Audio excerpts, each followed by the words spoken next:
How to use automatically translate this language on Google Chrome. Hi guys, in this video I will show you how to automatically translate a specific language on Google Chrome. It's so easy and quick, so let's start.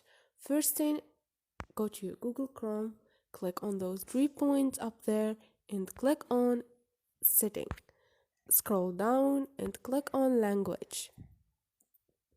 And here click on advanced and they're gonna show up these options. Click on the second, which is automatically translate these language, and here click on add language and choose the language you want to automatically translate, and this is it.